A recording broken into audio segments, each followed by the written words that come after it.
राधे राधे। जय श्री कृष्णा। श्री कृष्ण भगवान की बचपन की लीलाओं का वर्णन। अगर आप मेरे चैनल पर नए हैं तो चैनल को सब्सक्राइब करें और लाइक करें और वीडियो अंत तक देखें। कृष्ण भगवान जी की पहली लीला। कृष्ण और पूतना। कंस कृष्ण को मारने के लिए बेताब था, इसलिए उसने राक्षस पूतना को बुलाया। उसने पूतना को एक सुंदर युवती का रूप धारण करने और पिछले 10 दिनों में पैदा हुए गोकुल के सभी बच्चों को मारने के लिए कहा। पूतना ने कृष्ण जी के गांव में प्रवेश किया। जब उसने सभी को यशोदा के नवजात शिशु के बारे में बात करते हुए सुना तो पूतना को तुरंत पता चल गया कि यह वही बच्चा है जिसे उसे खत्म करना है।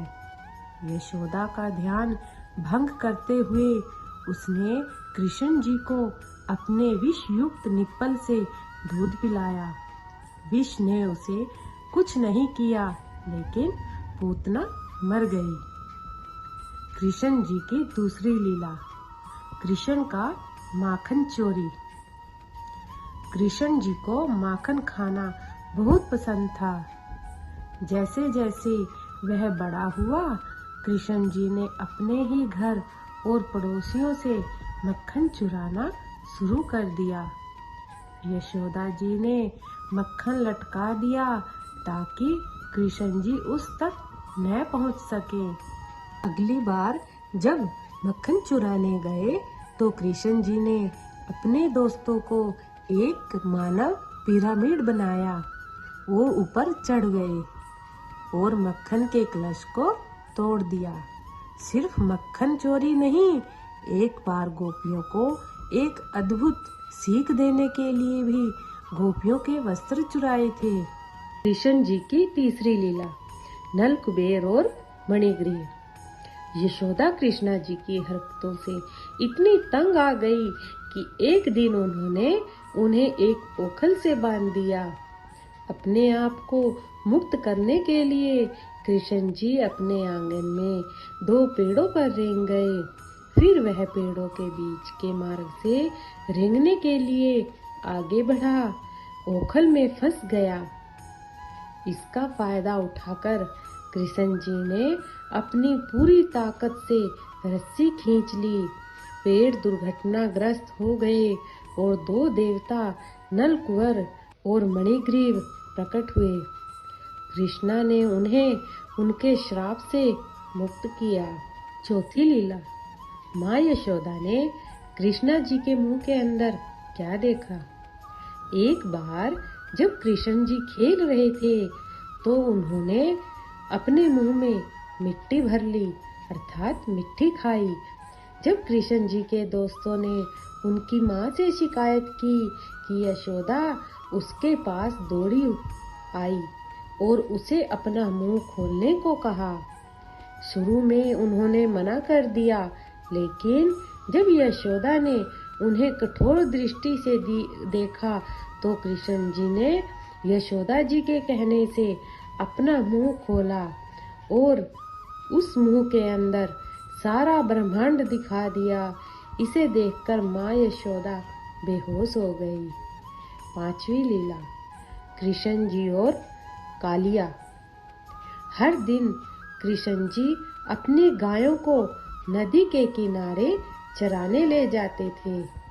अचानक नदी का पानी पीने से गाय मरने लगी। अपनी दिव्य शक्ति से कृष्ण जी ने महसूस किया कि 10 सिर वाला नाग अपने विष से पानी में जहर घोल रहा है। कृष्ण जी ने कालिया का सामना किया और उसे रुकने के लिए कहा, लेकिन जिद्दी नाग न माना। कृष्ण जी ने नदी में डुबकी लगाई और कालिया के सिर पर नाचते हुए उभरे। तब तक सभी ग्रामीण एकत्र हो चुके थे और कृष्ण जी के लिए चिंतित थे। धीरे धीरे भगवान भारी भारी हो गए, जब तक कि सर्प अपना वजन और अधिक सहन नहीं कर सका। कालिया की पत्नियों ने कृष्ण जी से रुकने की विनती की और वे नदी छोड़कर चले गए और कभी वापस न आने का वादा किया। कृष्ण जी की छठी लीला। कृष्णा और अरिष्टासुर। एक दिन एक विशाल बैल वृंदावन आया और ग्रामीणों पर हमला करने लगा। किसी को नहीं पता था कि यह कहां से आया है। सभी अपनी जान बचाने के लिए इधर उधर भागने लगे। जब कृष्ण जी ने बैल का सामना किया तो उन्होंने महसूस किया कि यह अरिष्टसूर नामक राक्षस है। कृष्ण जी बैल से निपटने और उसके सींगों को छेदने में कामयाब रहे। अंत में राक्षस ने बैल के शरीर को छोड़ दिया और भगवान को प्रणाम किया। उन्होंने कहा कि वह भगवान बृहस्पति जी के शिष्य थे और बैल बनने का श्राप उन्हें मिला था क्योंकि उन्होंने अपने गुरु का अनादर किया था। 7वीं लीला। कृष्ण जी और गोवर्धन पर्वत। वृंदावन के निवासियों के बीच बारिश के देवता इंद्र की पूजा करने की एक रस्म थी। कृष्ण जी ने सुझाव दिया कि ग्रामीणों को गोवर्धन पर्वत की पूजा करनी चाहिए। वे मान गए और पर्वत की पूजा करने लगे। इससे इंद्र बहुत क्रोधित हुए और उन्होंने अपने बारिश के बादलों को गांव पर छोड़ दिया। फिर पूरे गांव में बाढ़ आ गई। फिर भगवान ने अपनी छोटी उंगली से गोवर्धन पर्वत को उठा लिया। उन्होंने ग्रामीणों को पर्वत के नीचे शरण लेने के लिए कहा और 7 दिनों तक उसी स्थिति में खड़े रहे। इंद्र को अपनी गलती का एहसास हुआ और उन्होंने कृष्ण जी से माफी मांगी। 8वीं लीला। कृष्ण जी और अघासुर। एक बार कृष्ण जी और उनके दोस्त पास के जंगल में गाय चराने के लिए निकल गए। तब अघासुर जो पूतना का भाई था उस स्थान पर प्रकट हुआ। कंस ने उन्हें कृष्ण जी को मारने के लिए भेजा था। दानव ने अजगर का रूप धारण किया और खुद को एक गुफा जितना लंबा और एक पहाड़ जितना बना लिया। फिर वह प्रतीक्षा में लेट गया। गुफा की सुंदरता से मोहित ग्वालों ने उसमें प्रवेश किया। कृष्ण जी जानते थे कि यह अघासुर है। गुफा की सुंदरता से मोहित ग्वालों ने उसमें प्रवेश किया। कृष्ण जी जानते थे कि यह अघासुर है और उन्होंने अपने दोस्तों को चेतावनी देने की कोशिश की, लेकिन वे सुनने के मूड में नहीं थे। जब कृष्ण जी अघासुर के मुंह में प्रवेश करने लगे तो अघासुर ने अपना मुंह बंद कर लिया। अपने दोस्तों को बचाने के लिए कृष्ण जी ने गुफा में प्रवेश किया और खुद को बड़ा करने लगे। इससे दानव का दम घुट गया और उसकी मौत हो गई। लीला नंबर 9। कृष्ण जी ने कंस का वध किया। कंस कृष्ण जी को मारने की कोशिश कर रहा था, लेकिन हर बार कंस की कोशिश व्यर्थ ही चली जाती थी। इसलिए उसने अक्रूर जी के साथ एक योजना बनाई।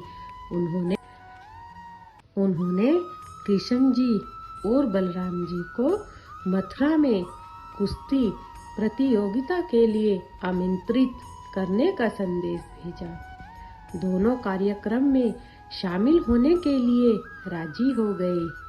एक बार कंस ने भाइयों को अपने 2 सबसे मजबूत पहलवानों के खिलाफ खड़ा कर दिया। कृष्ण जी और बलराम जी ने चुनौती स्वीकार की और अपने विरोधियों को आसानी से हरा दिया। कंस ने अपना आपा खो दिया। अपने सैनिकों को लड़कों को मारने का आदेश दिया। यह सुनकर कृष्ण जी रेत में कूद गए। कंस के मुकुट को उसके सिर से नीचे गिरा दिया और उसे बालों से खींचकर कुश्ती के अखाड़े में ले गए। अपनी ताकत साबित करने के लिए बेताब कंस ने कृष्ण जी को कुश्ती के लिए चुनौती दी। कृष्ण जी के हाथ के एक वार से कंस मर गया। भगवान ने अपने माता पिता देवकी और वसुदेव जी को जेल से मुक्त करा दिया और उग्रसेन को वापस सिंहासन पर बिठा दिया। बोलिए कृष्ण कन्हैया लाल की जय।